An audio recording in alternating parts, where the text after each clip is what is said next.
Good morning students, कैसे हैं बच्चे आप सब। देखिए स्टूडेंट्स, आज हम एक नया चैप्टर शुरू कर रहे हैं। चैप्टर का नाम है हाउ डू ऑर्गेनिज्म रिप्रोड्यूस। तो रिप्रोड्यूस का मतलब हम रिप्रोडक्शन से कर रहे हैं। तो सबसे पहला क्वेश्चन ये आता है कि व्हाट इज रिप्रोडक्शन इज।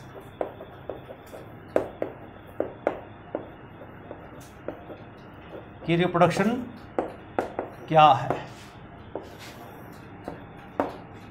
आप सिंपल सी बात करते हैं कि जितने भी लिविंग ऑर्गेनिजम्स हैं they produce their young ones. आप सिंपल भाषा में कह सकते हैं production of young ones.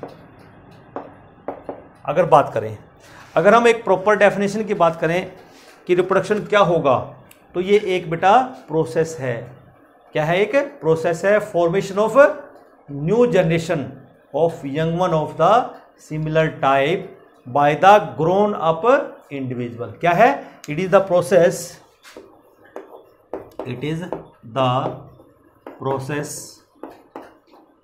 of formation of किसका? young ones, या हम कहते हैं कि new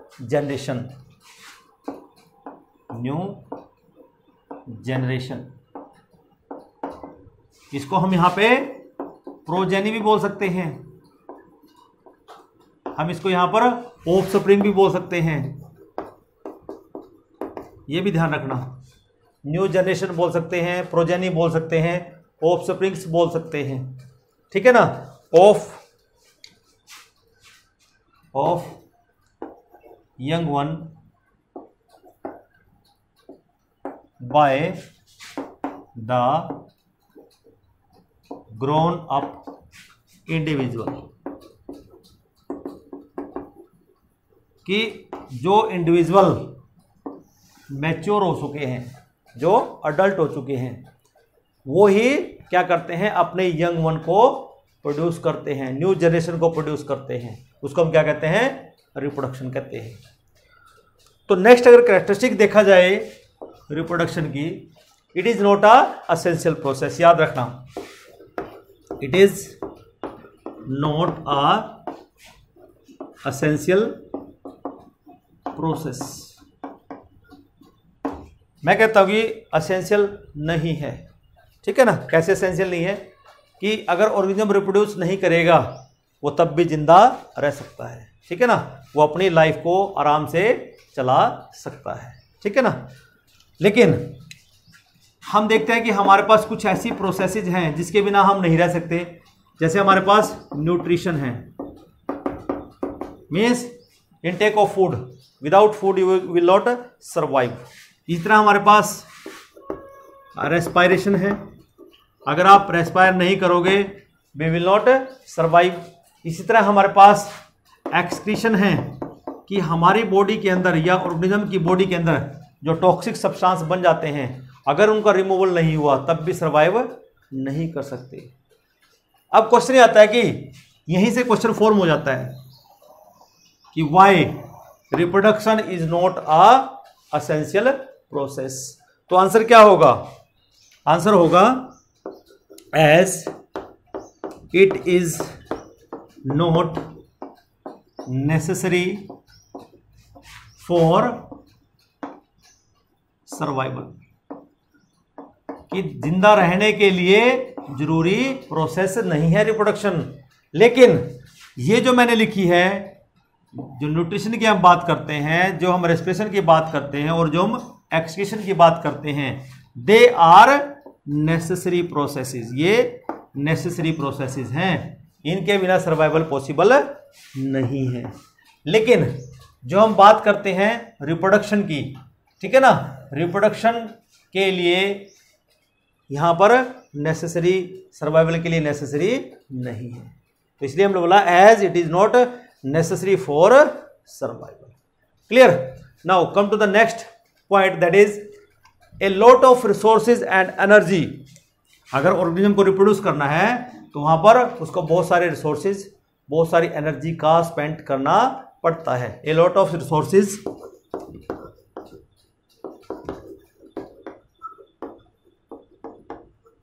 and energy is spent, खर्च करना पड़ता है, एनर्जी को लगाना पड़ता है बाय एन इंडिविजुअल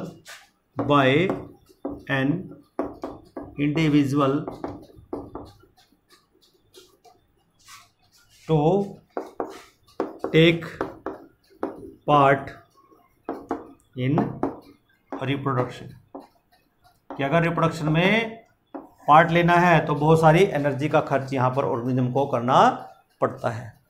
फिर बात आती है कि हमने ये कह दिया कि ये नेसेसरी प्रोसेस नहीं है, तो क्या जो रिप्रोडक्शन है इसकी कोई सिग्निफिकेंस नहीं है?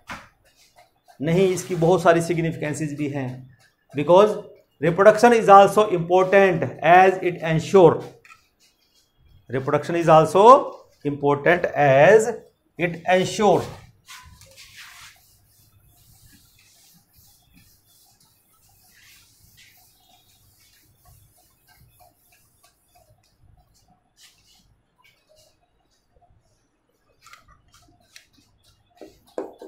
reproduction is also important as it ensure number 1 continuation of life, first point continuation of life, कि अगर धरती पे लाइफ है वो तभी पॉसिबल है अगर ऑर्गेनिज्म क्या करता है, रिप्रोड्यूस करता है, ठीक है ना। Second point perpetuation of the species, यहां पर स्पीसीज को डिफाइन कर सकते हैं a group of individual, a group of individual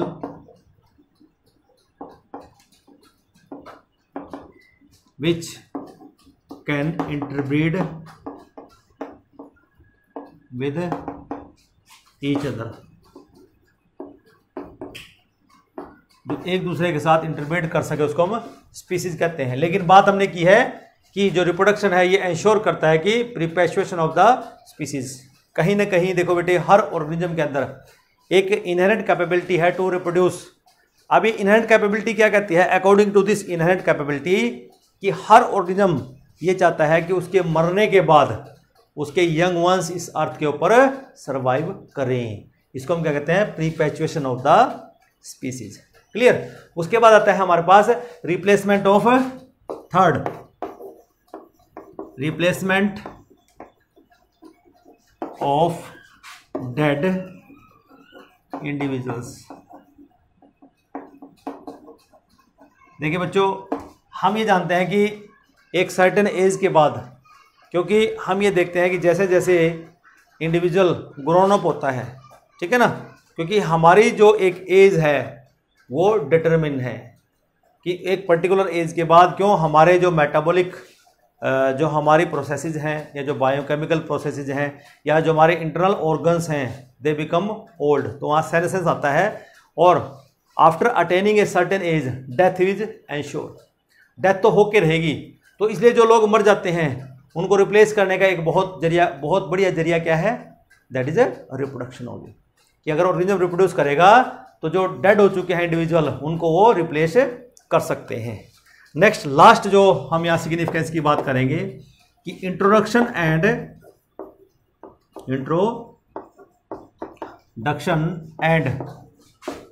transfer of variation, कि अगर ऑर्गेनिज्म वेरिएशन लाएगा अपने अंदर, मैं इसको बोलते इंट्रोडक्शन, कि सपोज मैं हूं, मेरे अंदर वेरिएशन होंगे तो ड्यूरिंग रिप्रोडक्शन वो आगे प्रोजेनी में ट्रांसफर भी होती हैं। आगे इसके बारे में हम डिटेल में करेंगे, ठीक है। अब बात करते हैं what are the basic features of the reproduction. What are the basic features of reproduction, कि जो रिप्रोडक्शन है उसके बेसिक फीचर क्या रहेंगे हमारे पास? पहला बेसिक फीचर है replication of DNA. Replication of DNA. Replication of DNA का मतलब एक ही होता है कि जो डीएनए है इट रेप्लिकेट्स और duplicates itself. DNA duplicates itself, कि डीएनए से डीएनए बन जाता है। यू कैन से formation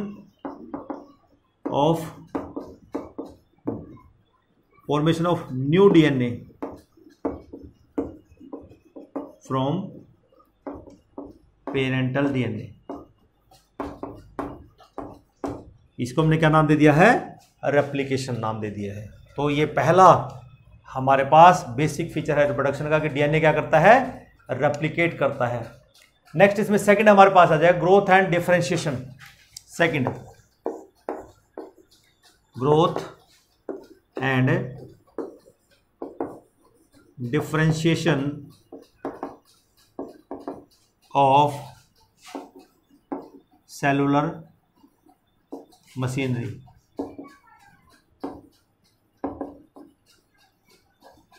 growth and differentiation of the cellular machinery, की सेल का साइज बढ़ता है, सेल ग्रो करता है और उसके अंदर जो सेलुलर कंपोनेंट हैं उनका डिफरेंशिएशन हो जाता है। ठीक है ना।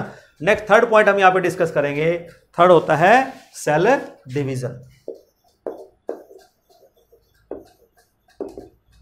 और एक बात और बता दो बच्चों कि जब सेल डिवाइड करता है तो कुछ ऑर्गेनिज्म में तो ये क्या है? एक mode of reproduction he count होता है। It is a mode of reproduction. It is a mode of reproduction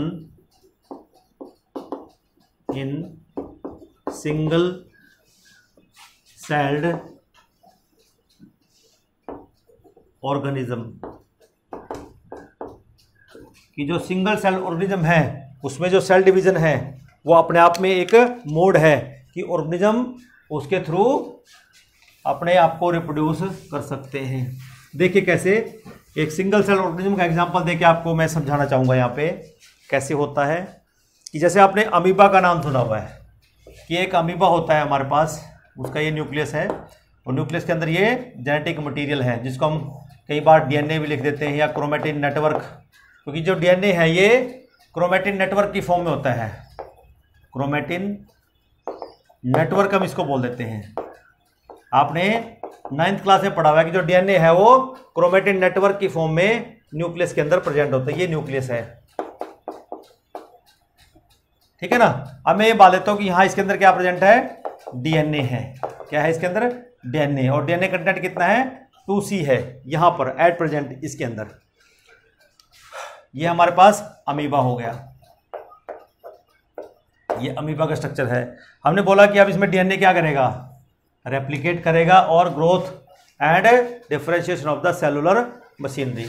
यहाँ पर क्या होगा? इसका साइज भी बढ़ेगा और यहाँ पर जो यहाँ पर डीएनए कंटेंट होगा वो क्या हो जाएगा? डबल हो जाएगा। ठीक है ना। तो यहाँ पर क्या होगा? अब डीएनए कंटेंट कितना हो जाएगा? 4C, यानी कि DNA content will become double. यहाँ 2C था, यहाँ क्या हो जाएगा? 4C। मीन्स यहाँ पर क्या हुआ है कि डीएनए जो ऑलरेडी प्रेजेंट था उससे एक नया डीएनए यहाँ पर बन गए हैं। डीएनए से डीएनए का बनना, इसी को हम क्या कहते हैं? Replication. Means formation of DNA from DNA, ठीक है ना, इज कॉल्ड रेप्लिकेशन। तो यहां पर देखा आपने सेल ग्रो कर गया, तो अब यहां पर क्या होगा? ये सेल डिवाइड कर देगा, मीन्स सेल डिवीजन हो जाएगी। तो सब सेल डिवाइड करेगा तो यहां क्या बन जाएंगे? 2 डॉटर अमीबा बन जाएंगे। ये क्या बन गए? 2 डॉटर अमीबा। तो इनमें जो डीएनए कंटेंट कितना हो जाएगा? दोबारा से 2C और 2C हो जाएगा। क्लियर? ये तो था हमारे पास कि जो सेल डिवीजन है किस तरह से सिंगल सेल ऑर्गेनिज्म वहां पर उनमें एक मोड ही हो जाता है कि रिप्रोडक्शन वो ऐसे कर सकते हैं। लेकिन जब हम मल्टी सेलुलर ऑर्गेनिज्म की बात करते हैं वहां पर क्या होता है कि development of special reproductive structures occurs. ये तो होगा सिंगल सेल ऑर्गेनिज्म के लिए।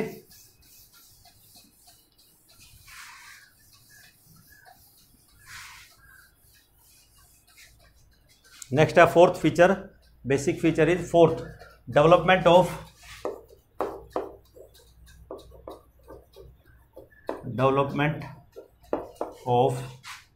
Special reproductive structures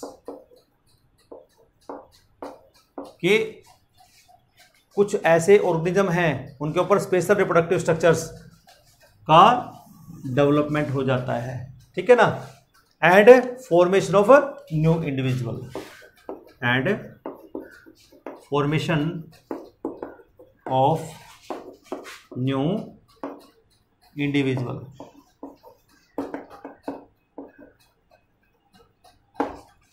clear? क्यों? क्योंकि हम देखते हैं कि जैसे अगर हम ह्यूमंस की बात करें,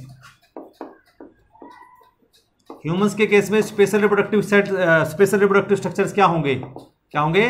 गोनेड्स, ठीक है ना। और गोनेड्स में दो होंगे हमारे पास। अगर हम मेल फीमेल की बात करते हैं तो गोनेड्स में जो टेस्टिस होगा, ये एक स्पेशल रिप्रोडक्टिव स्ट्रक्चर है which is formed in male, ठीक है।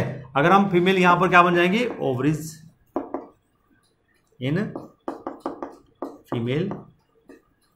तो अब क्या होगा कि यहां पर जो रिप्रोडक्टिव स्ट्रक्चर बना, स्पेशल रिप्रोडक्टिव, वो टेस्टिस है मेल के अंदर, और यहां फीमेल के अंदर वो ओवरीज हैं।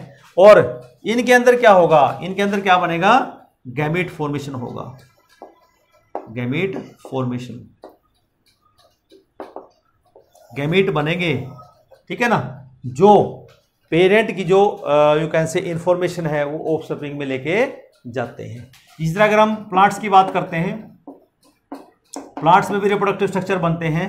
अगर हम मेल पार्ट की बात करें, प्लांट के मेल पार्ट, उसको क्या बोलते हो आप? एंथर बोलते हो। क्या बोलते हैं? एंथर। और अगर हम फीमेल पार्ट की बात करें उसको हम क्या बोलते हैं? गाइनोशियम। तो गाइनोशियम का मतलब क्या हो कि वहां पर क्या है? ओव्यूल है, और ओव्यूल के अंदर क्या प्रेजेंट होता है? वहां पे एग प्रेजेंट होता है फीमेल, ठीक है ना। इसी तरह जो एंथर है, एंथर के अंदर क्या प्रेजेंट होते हैं? पोलन ग्रेन, और इन पोलन ग्रेन के अंदर क्या होते हैं? Male gametes. तो बच्चों इस तरह से यहां पर आप देख सकते हो कि किस तरह से जो डेवलपमेंट होती है स्पेशल रिप्रोडक्टिव स्ट्रक्चर्स की इंडिविजुअल्स के अंदर, ठीक है ना। And new ones are formed. क्यों? क्योंकि जब मेल गैमीट फीमेल गैमीट के साथ फ्यूज करेगा, ठीक है ना, तो वहां पर जाइगोट बनेगा, और जाइगोट से फिर एम्ब्रियो, और एम्ब्रियो से एक नया इंडिविजुअल फिर वहां पर डेवलप होता है, ठीक है बच्चों। तो नेक्स्ट हमारे पास फिफ्थ पॉइंट आ जाता है यहां पे, कंटिन्यूएशन या कंटिन्यूड रेप्लिकेशन।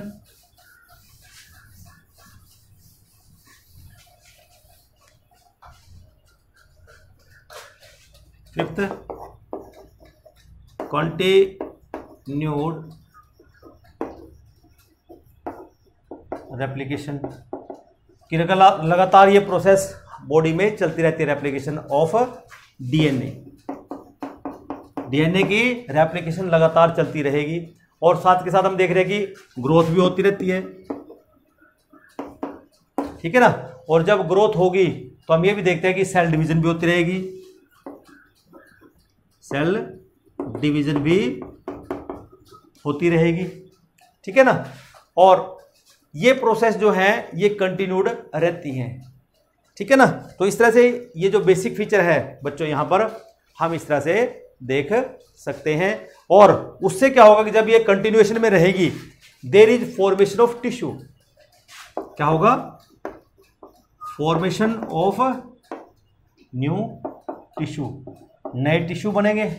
और जब नए टिश्यू बनेंगे तो टिश्यू से क्या बनता है? ऑर्गन बनता है। ऑर्गन से क्या बनता है?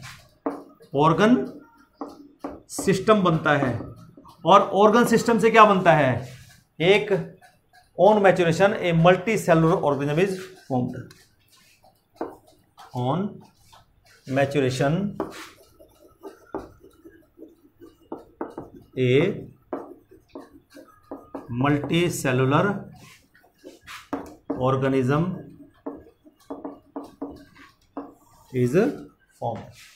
Clear to all? तो ये बात आपको समझनी है कि किस तरह से जो बेसिक प्लान है रिप्रोडक्शन का वो यहां पर काम करता है। ठीक है ना? अब क्वेश्चन आता है कि जो ऑर्गेनिजम्स हैं, do organism create exact copies of themselves, कि जितने भी ऑर्गेनिज्म हैं क्या वो अपनी एग्जैक्ट कॉपीज बना रहे हैं? ठीक है ना? It is a question.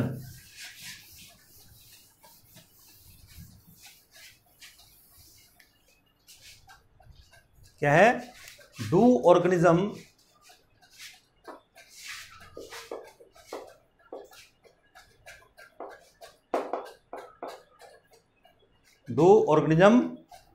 create exact copies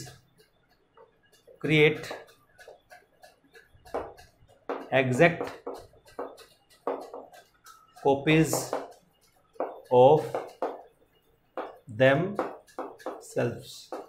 अब जरा इस पे बात करेंगे कि जो ऑर्गेनिज्म है क्या वो अपनी एग्जैक्ट कॉपी बनाते हैं।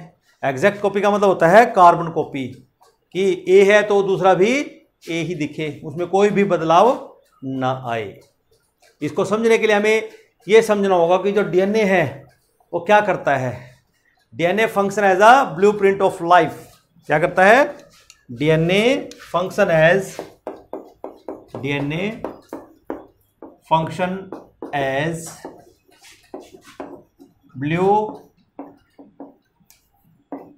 Blueprint of life.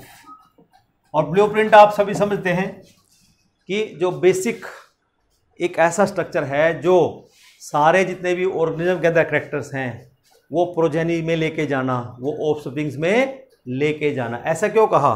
क्योंकि जो डीएनए है ये एक इंफॉर्मेशन का सोर्स है। As DNA is information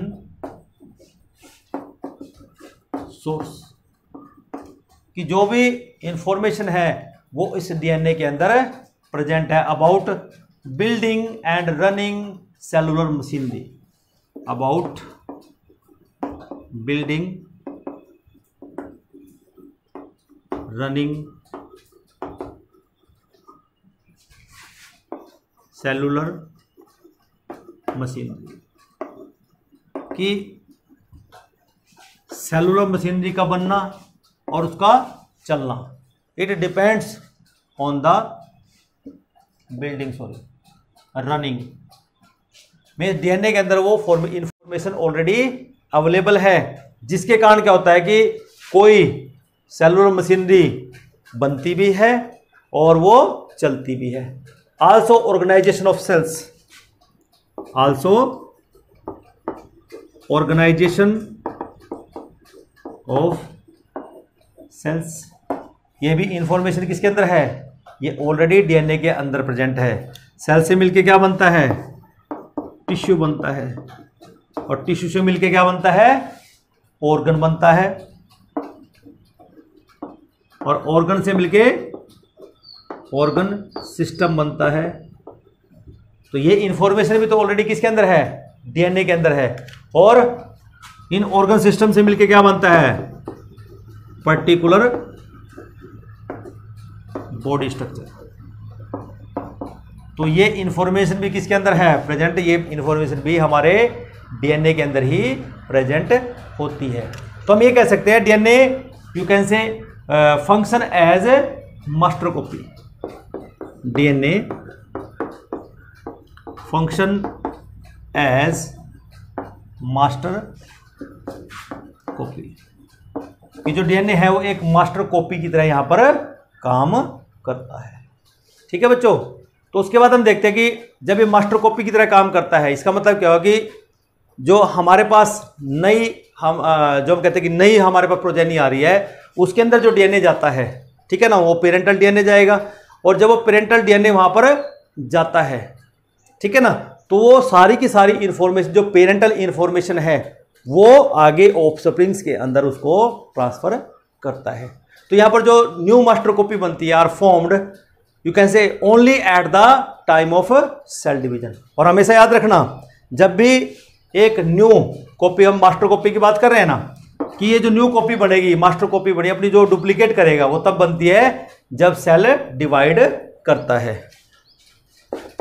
new master copy is formed at the time of cell division, कि जब सेल डिवीजन होती है तभी यहां पर ये जो डीएनए है अपनी मास्टर कॉपी तैयार करेगा। क्यों?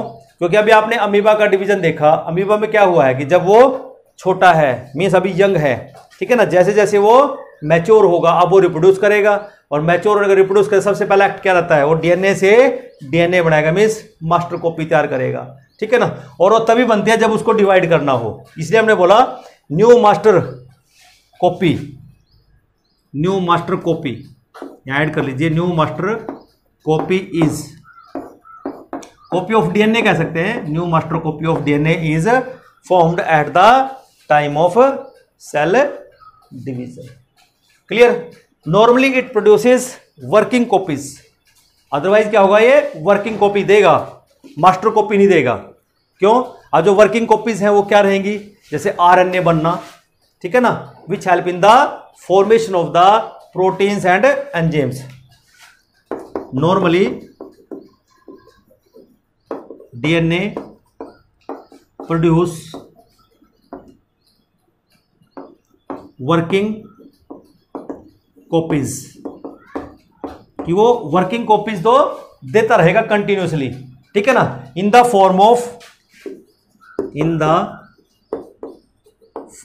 ऑफ आरएनएज, कई तरह के आरएनए, मैसेंजर आरएनए, ठीक है, डी आरएनए, टी आरएनए, ये सारे वहां पर आरएनएज बन जाते हैं, which help in the RNase which help in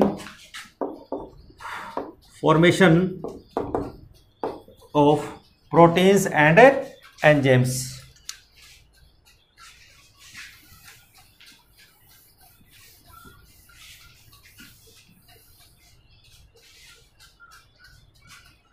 formation of proteins and enzymes. आगे बच्चों बात समझ में, कि हमने बोला कि जो डीएनए है वो मास्टर कॉपी बनाता है, नई डुप्लीकेट करता है, वो कब करेगा, new master copy of DNA is formed at the time of the cell division, कि नया डीएनए कब बनेगा, जब सेल डिवीजन होगा। अदरवाइज नॉर्मल डीएनए क्या काम कर रहा है, it produce working copies in the form of RNA, कि आरएनए की फॉर्म में वो वर्किंग कॉपीज दे रहा है, और ये आरएनए क्या काम करते हैं, formation of proteins and enzymes, ये काम करते हैं, और अदर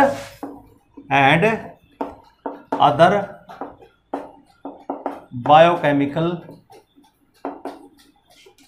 रिएक्शंस, ठीक है बच्चों, बायोकेमिकल रिएक्शंस, ठीक है। अब जरा यहां पे देख लीजिए कि जब डीएनए से डीएनए बना, डीएनए से नया डीएनए बना, इसको तो हम क्या कहते हैं, रेप्लिकेशन। जब डीएनए से आरएनए बनता है, we call it is replication, transcription,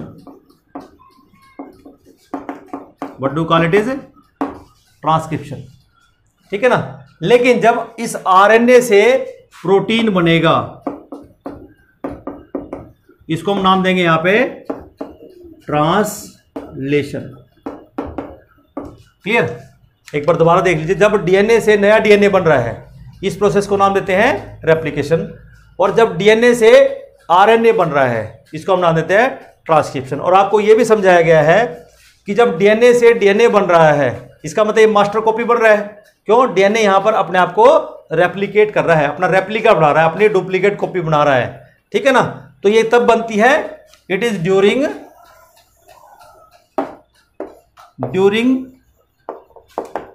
cell division only. ये ध्यान रखना आप लोगों ने, ये तभी होगा जब सेल डिवाइड करेगा, कि डीएनए डबल तभी होगा जब सेल को डिवाइड होना है, ठीक है ना।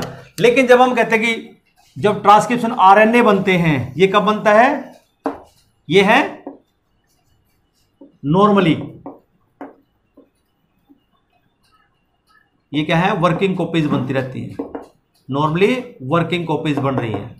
और यहां पर क्या बन रहा है, मास्टर कॉपी बन रही है, मास्टर कॉपीज, ठीक है। और उसके बाद हम देखते हैं कि जो आरएनए मींस आरएनए बन रहे हैं यहां पे, उनका हम देखते हैं कि फॉर्मेशन हो रहा है क्या, प्रोटीन बनने में, ठीक है ना। एंड प्रोटीन्स क्या बनाते हैं फिर फर्दर, इनसे क्या बन जाएंगे, एंजाइम्स बन सकते हैं। और जो एंजाइम्स है वो एक पर्टिकुलर स्ट्रक्चर को फॉर्म करते हैं। लेकिन कई बार बच्चों क्या होता है कि रिवर्स ट्रांसक्रिप्शन भी हो जाती है। क्या हो जाती है, रिवर्स ट्रांसक्रिप्शन, कि यहां पर जो आरएनए है, आरएनए से कुछ बार कई बार डीएनए बन जाता है, ठीक है ना। कुछ वायरस ऐसा करते हैं जिसको हम कहते हैं रिवर्स ट्रांसक्रिप्शन, इसको हम बोलेंगे, क्या बोलेंगे, reverse transcription.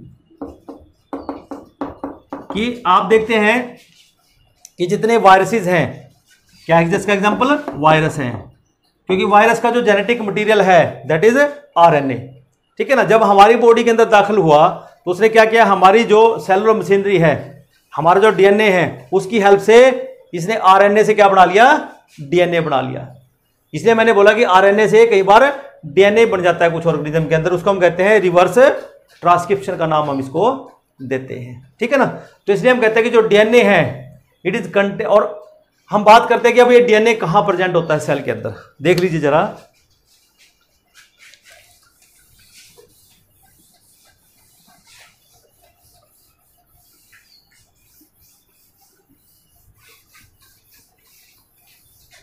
DNA is normally contained in the form of the chromatin, कि DNA is present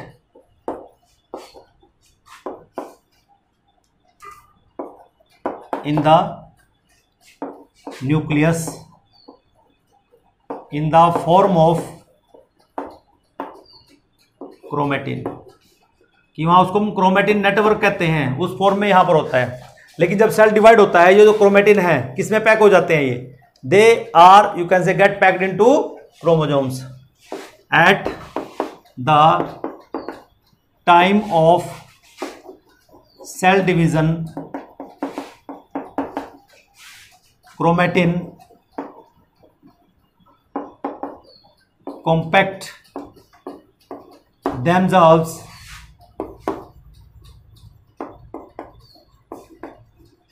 into chromosomes, वो क्रोमोजोम्स बन जाते हैं। 9th क्लास में आप लोगों ने पढ़ा है, ये बहुत अच्छे से पढ़ा है, ठीक है ना, at the time of cell division, ठीक है ना। DNA is present in the nucleus in the form of chromatin at the time of cell division, and जो chromatin है further compact themselves into chromosome। ये है कि जब सेल डिवीजन होना होता है तो क्रोमोसोम की फॉर्म में हो जाता है। जैसे आप देख लीजिए कि अभी ये हमारे पास जेनेटिक मटेरियल है, ठीक है ना, मीन्स हम इसको क्या बोलते हैं, ये क्रोमेटिन है, ठीक है। और ये किसके अंदर प्रेजेंट है, न्यूक्लियस के अंदर प्रेजेंट है, यही हमने बोला। लेकिन ड्यूरिंग सेल डिवीजन क्या होगा, ड्यूरिंग सेल डिवीजन, अब ये जो डीएनए जो कंटेंट है, ये क्रोमेटिन है, they compact themselves in the form of,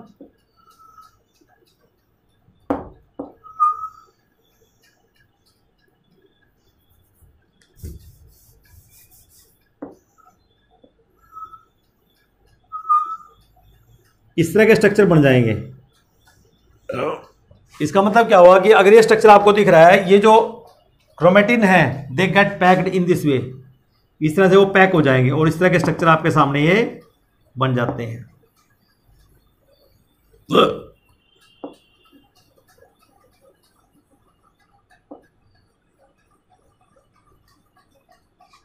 इस तरह से पैक हो गए तो हमारे पास ये क्या बन गया, ये क्रोमोसोम बन गया। क्या बन गए, क्रोमोसोम। ठीक है ना। ये इसके क्या हो गए, सिस्टर क्रोमेटिड।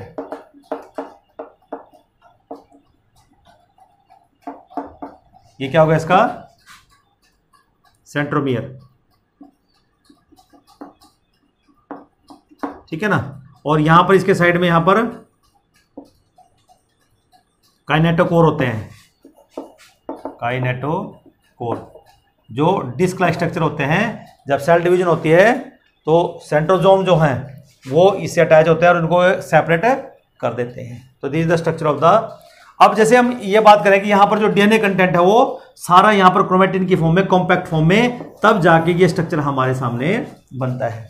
तो आप बच्चों बता सकते हैं कि how many chromosomes are present in human beings. कई बच्चे लिख सकते हैं 23 पेयर्स होते हैं, या अगर हम कहते हैं 46 क्रोमोसोम होते हैं, these are present in humans. Clear. अब उसके बाद देखिए, जब डीएनए अपना आपको रेप्लिकेट करता है, it may be possible that small inaccuracies occurs during the replication. कि जब यहां पर जो क्रोमेटिन है, हमने कहा कि सेल डिवीजन होना है, तो क्या करेगा, अब डीएनए क्या होगा, अपने आप को रेप्लिकेट करेगा। तो उस दौरान there may be chances of the inaccuracies, and these inaccuracies may be result in the variation.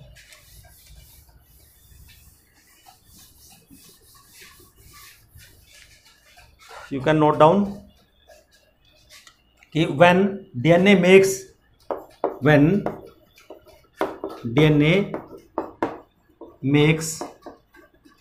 its replica, जब डीएनए अपना रेप्लिका बनाता है और ए कॉपी, जब वो अपनी कॉपी ऐसे तैयार करता है, it may be possible that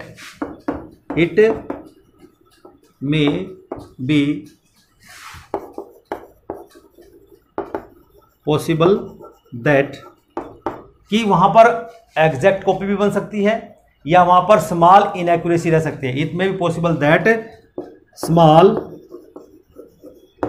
inaccuracy, क्योंकि बेटे कोई जरूरी नहीं है कि सारी चीजें एक्यूरेट ही बने। तो जब डीएनए से डीएनए बन रहा है तो वहां पर स्मॉल इनएक्यूरेसीज अकर्स हो सकती हैं, आ सकती हैं during this replication. Possible that small inaccuracies occurs during replication, कि जब रेप्लिकेशन हो रही है तो वहां इनएक्यूरेसीज आ सकती हैं, ठीक है ना, during replication. The new copy of DNA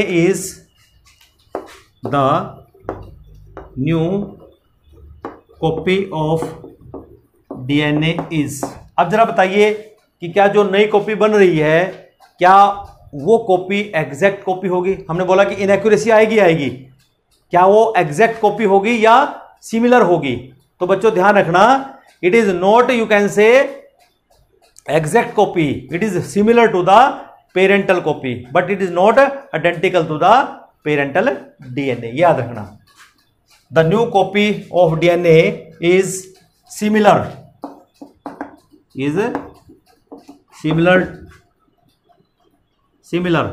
but not identical to the parental DNA. इस चीज को समझना जरूरी है कि जब डीएनए से नया डीएनए बना तो पॉसिबिलिटी रहती है कि वहां पर कुछ इनएक्यूरेसी आ जाती है ड्यूरिंग दिस रेप्लिकेशन। तो अब जो नया डीएनए बनेगा वो पेरेंटल डीएनए के सिमिलर तो होगा, लेकिन उसका आइडेंटिकल नहीं होगा। ये आप लोगों ने याद रखनी है, ठीक है ना। अब जब हम कहते हैं कि वो आइडेंटिकल नहीं है, इसका मतलब क्या हुआ कि वहां पर कुछ ना कुछ चेंजेस प्रोड्यूस हुए हैं, और ये चेंजेस प्रोड्यूस हुआ है, इसका मतलब इसको कहते हैं during DNA replication gives rise to replication. तो हम यहां पर इसको डबल एरो डाल के लिखेंगे। It is very important point कि अगर ये चेंज हुआ है, इनएक्यूरेसी आई है, तो इसका मतलब क्या हुआ कि वहां पर कोई ना कोई वेरिएशन आई है during DNA replication. The changes, कि जो चेंजेस यहां पर आए हैं, ठीक है ना, produced during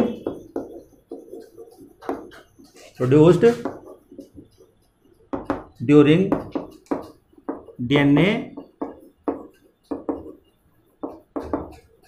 रेप्लिकेशन, कि जो डीएनए रेप्लिकेशन हुआ है उस दौरान जो भी चेंजेस आए हैं, ठीक है ना, they gives rise to variation, they gives rise to variation, कि वो वेरिएशन को प्रोड्यूस करते हैं, ठीक है ना। And these variations are called mutation, these variations are called mutation. इसको हम कहते हैं म्यूटेशन, कि जो ओरिजिनल डीएनए था और जो नया डीएनए बना वो सिमिलर तो है लेकिन एग्जैक्ट कॉपी नहीं है, वो म्यूटेट कर गया। इसका मतलब क्योंकि जो चेंज्ड इंफॉर्मेशन है, ठीक है ना, mutation gives rise to the changed protein. कि अब कहते हैं कि एक डीएनए है, उससे उसके अंदर कोई चेंज आ गया है, तो जब चेंज आएगा इसका मतलब अब जो नया प्रोटीन बनेगा वो डिफरेंट बनेगा, ठीक है ना। तो आप यहां पे नोट डाउन कर सकते हैं। क्या नोट डाउन करेंगे? चेंज्ड इंफॉर्मेशन और mutation. Changed information in DNA, कि जब डीएनए के अंदर थोड़ी सी इनएक्यूरेसी आई है तो इसका मतलब क्या होगा कि वहां पर इंफॉर्मेशन भी चेंज आई है। और म्यूटेशन, इसको हम कह सकते हैं, और म्यूटेशन गिव्स राइज टू, अब जो नया प्रोटीन बनेगा वो भी डिफरेंट बनेगा। Changed gives rise to changed protein, और जब प्रोटीन का स्ट्रक्चर चेंज हो जाएगा, डिफरेंट प्रोटीन हो जाएगा, and this leads to the altered body design, and this result in altered body design. Design हो या बॉडी का स्ट्रक्चर हो, वो क्या होगा? डिफरेंट होगा, एंड फंक्शन भी उसका बदल जाएगा। इसलिए हम देखते हैं बच्चों कि हम कभी भी अपने पेरेंट्स की कार्बन कॉपी नहीं होते। हम क्या होते हैं? हम पेरेंट्स की तरह दिखते हैं, उनके जैसी नाक है लेकिन एग्जैक्ट उनके जैसी नहीं है। समझ गए बात को? सारी आंखें पेरेंट के जैसी हैं, कहते हैं मिलती हैं, लेकिन एग्जैक्ट नहीं है। तो उसका रीजन बच्चों यही है कि जब भी सेल डिवीजन होती है, गैमीट्स के अंदर जब भी सेल डिवीजन होती है तो वहाँ पर डीएनए के अंदर स्मॉल इनएक्यूरेसीज हो जाती हैं, and these inaccuracies results to variation, और वेरिएशन आएगी तो म्यूटेशन आएगी, ठीक है ना। और म्यूटेशन आएगी तो बच्चों क्या होगा? इंफॉर्मेशन चेंज होगी डीएनए के अंदर, और जब डीएनए के अंदर जब डीएनए से आरएनए बनेगा और आरएनए से फिर प्रोटीन बनेगा, वो चेंज प्रोटीन बनेगा, और जब जो चेंज प्रोटीन बनेगा उससे होगा अल्टर्ड बॉडी डिजाइन आएगा, ठीक है। अल्टर बॉडी डिजाइन आएगा तो उसका फंक्शन भी डिफर कर सकता है। क्लियर? तो हम ऐसा कह सकते हैं कि the inbuilt tendency for the variation produced during reproduction is the basis of evolution, ठीक है।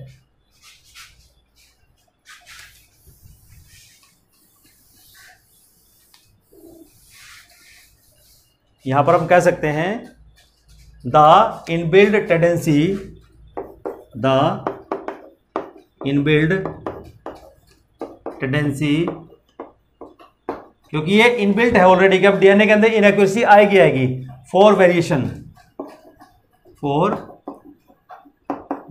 ये इनबिल्ट है सबके अंदर। आप ये नहीं कह सकते एक ऑर्गेनिज्म के अंदर है दूसरे के अंदर नहीं है। Produced during reproduction, produced during reproduction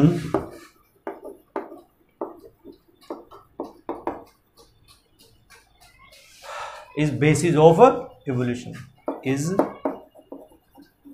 basis of evolution, और इसे evolution होगा ही होगा। evolution का मतलब होता है formation of new kind of species. इसका मतलब क्या होगा कि जो वेरिएशंस हैं, यहीं से आप देख सकते हो कि जो वेरिएशन है they are necessary for us. ये जो वेरिएशन है हमारे लिए बहुत